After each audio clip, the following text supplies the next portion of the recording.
So imagine a big explosion as you climb through 3,000 feet. Imagine a plane full of smoke. Imagine an engine going clack, clack, clack, clack, clack, clack, clack. Sounds scary. Well, I had a unique seat that day. I was sitting in 1D. I was the only one who could talk to the flight attendants. So I looked at them right away, and they said, no problem. We probably hit some birds. The pilot had already turned the plane around, and we weren't that far. You could see Manhattan. 2 minutes later, 3 things happened at the same time. The pilot lines up the plane with the Hudson River. It's usually not the route. He turns off the engines. Now imagine being on a plane with no sound. And then he says 3 words, as unemotional 3 words as I've ever heard. He says, brace for impact. I didn't have to talk to the flight attendant anymore. I could see in her eyes, it was terror. Life was over. And I want to share with you 3 things I learned about myself that day. I learned that it all changes in an instant. We have this bucket list, we have these things we want to do in life, and I thought about all the people I wanted to reach out that I didn't, all the fences I wanted to mend, all the experiences I wanted to have and I never did. As I thought about that, later on I came up with a saying, which is, I collect bad wines. Because if the wine is ready and the person is there, I'm opening it.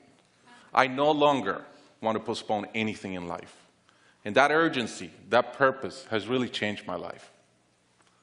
The second thing I learned that day, and this is as we clear the George Washington Bridge, which was by not a lot, I thought about, wow, I really feel one real regret. I've lived a good life. In my own humanity and mistakes, I've tried to get better at everything I've tried. But in my humanity, I also allow my ego to get in. And I regretted the time I wasted in things that did not matter with people that matter.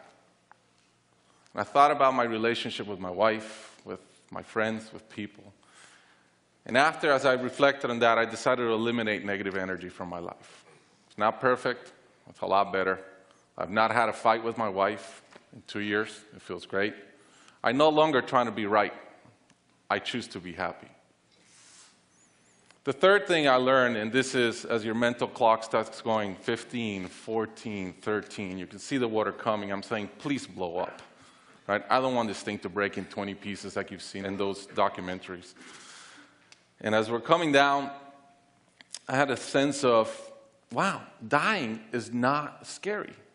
It's almost like we've been preparing for it our whole lives. But it was very sad. I didn't want to go. I love my life. And that sadness really framed in one thought, which is, I only wish for one thing. I only wish I could see my kids grow up. About a month later, I was in a performance by my daughter, first grader, not much artistic talent, yet.